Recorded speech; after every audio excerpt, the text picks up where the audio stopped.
नमस्कार, मैं हूं वैभव नाथ शर्मा और आप देख रहे हैं मेरा YouTube चैनल वैभवन। दोस्तों, आज हम लोग बात करेंगे नरक चतुर्दशी यानी छोटी दीपावली के बारे में। नरक चतुर्दशी की तिथि का दीपावली से ठीक एक दिन पहले की तिथि का बड़ा महत्व है हमारे शास्त्रों में, जिसे रूप चौदस के नाम से भी हम लोग जानते हैं। इस दिन अपने सौंदर्य के लिए बहुत सारे उपाय किए जाते हैं। रूप प्राप्ति के लिए, सौंदर्य प्राप्ति के लिए, सुंदरता की प्राप्ति के लिए बहुत सारे उपाय हमारे शास्त्रों में बताए गए हैं।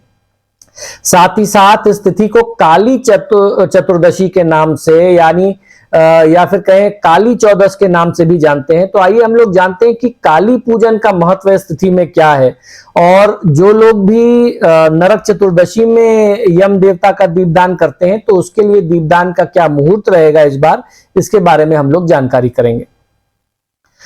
प्रत्येक वर्ष कार्तिक मास के कृष्ण पक्ष की चतुर्दशी को रूप चौदस यानी काली चौदस का पर्व मनाया जाता है। ये तिथि माता काली को भी समर्पित है और यम दीपदान इस तिथि में भी करते हैं। या यूं कह लीजिए कि यम दीपदान का जो नियम है वो धनतेरस से लेकर के भाई दूज तक लगातार 5 दिन तक चलता रहता है, तो उसमें ये तिथि भी बहुत महत्वपूर्ण तिथि है। रूप चतुर्दशी, नरक चतुर्दशी या काली चतुर्दशी जिस तिथि को कहते हैं, काली चौदस के दिन विशेष रूप से माता काली की पूजा अर्चना की जाती है।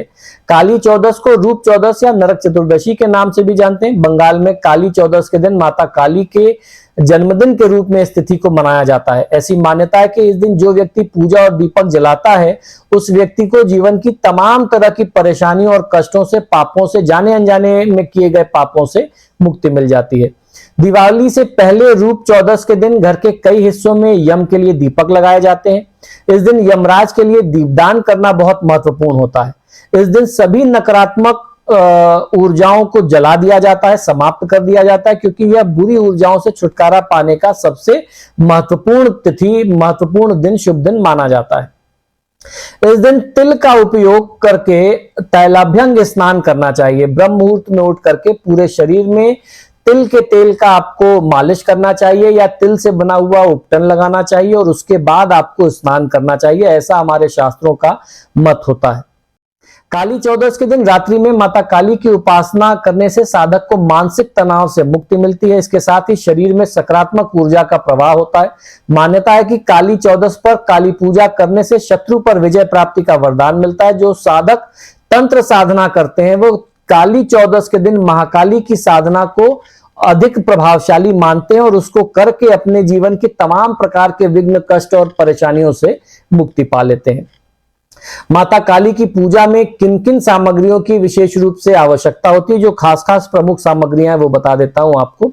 पूजा में धूप, दीप, अगरबत्ती, काली उड़द की दाल, गंगा जल, हल्दी, हवन सामग्री, कलश, कपूर, कुमकुम, नारियल, देसी घी, चावल, सुपारी, शंख, पूर्ण पात्र, निरंजन, लकड़ी जलाने के लिए माचिस, गुड़, लाल कपड़ा, पीले रंग के लाल और पीले रंग भी चाहिए होंगे। रंगोली के लिए काला कपड़ा चाहिए होगा पाट पर बिछाने के लिए। रुई आदि की ये प्रमुख सामग्रियां हैं जिनका प्रयोग करके आप पूजन कर लेते हैं।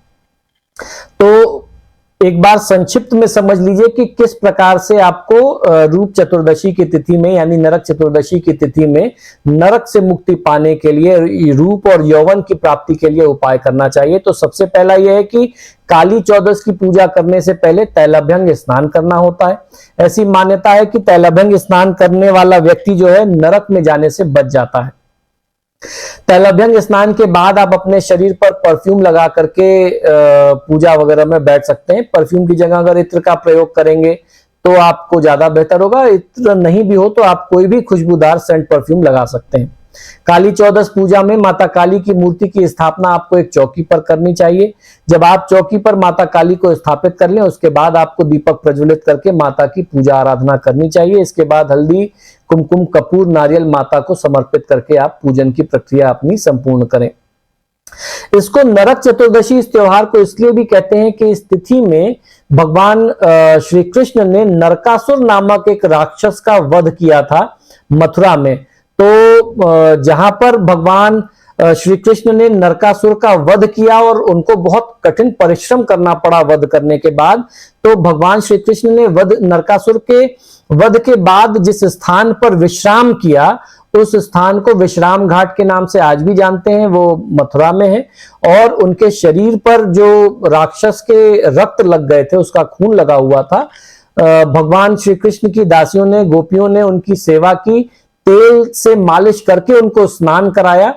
इसलिए इस तिथि में तैलभंग स्नान का और इस तिथि का नाम जो है नरक चतुर्दशी भी कहा गया है। इसका इसलिए इतना महत्व हमारे शास्त्रों में बताया गया है। तो दोस्तों, आशा करता हूं कि शास्त्र से जुड़ी हुई बातें, ज्ञान की बातें जो आपको हमारे YouTube चैनल से प्राप्त होती हैं, वह निश्चित ही पसंद आती होंगी। आप सभी से बार बार आग्रह है कि जब भी आप मेरे वीडियोस देखते हैं तो इनको लाइक और शेयर जरूर करें।